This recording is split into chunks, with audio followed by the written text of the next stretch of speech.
sexual intercourse, and then the other methods that are not so major, like blood transfusion and all of that. So those are also consequences of having sex. And then you also have things like hepatitis.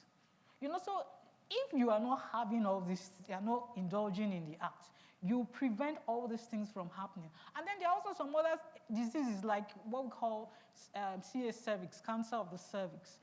Cancer of the cervix is not caused by you having sex. But, you know, note what I'm saying. Sometimes, if you have multiple sex partners, it predisposes you. There's a difference between it predisposing you and causing it. When you say you predispose, you expose yourself. You make yourself vulnerable.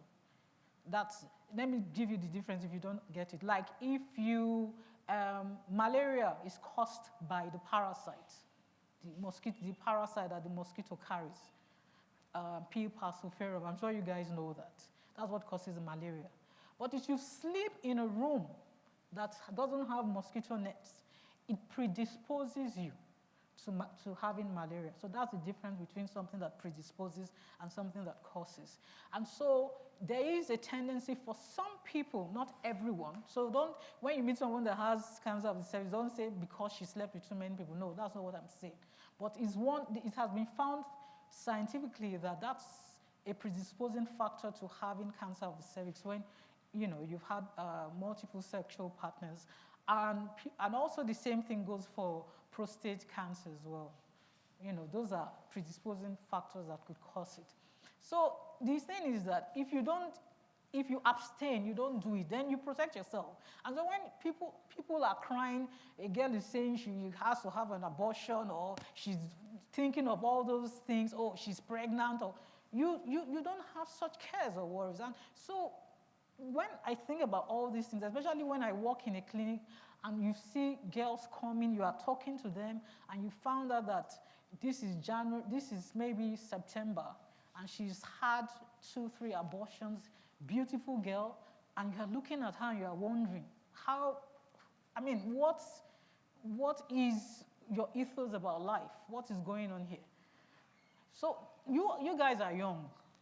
And when I was your age, I didn't have these opportunities where people would come and give us pep talks about life, how you can grow your business.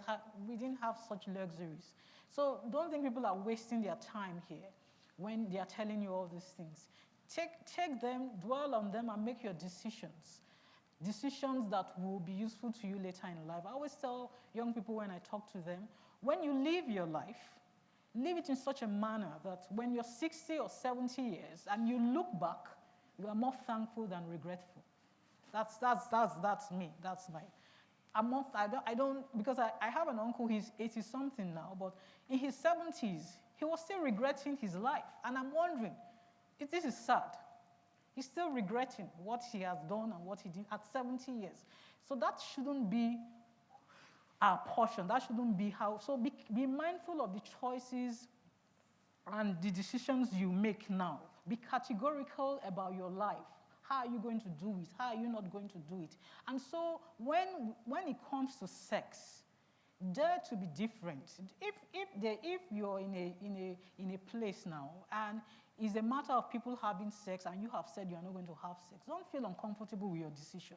It's between you and God. It's your choice. Be confident with the choices you make within the confines of your faith, within your belief systems. Be confident of those decisions and stand by them. You find out that many girls who are sexually active, young girls, secondary school girls, it's a fitting thing. They want to fit in. They want to belong. They want to become. They want to. In present day society, we say they are wannabes. That's you want to be. Why do you want to belong? Why do you want people to? Why do you seek for validation from other people? It shows that there's a problem. There's some complex going on here. I don't know whether it's an inferiority complex or why would you need validation from other people?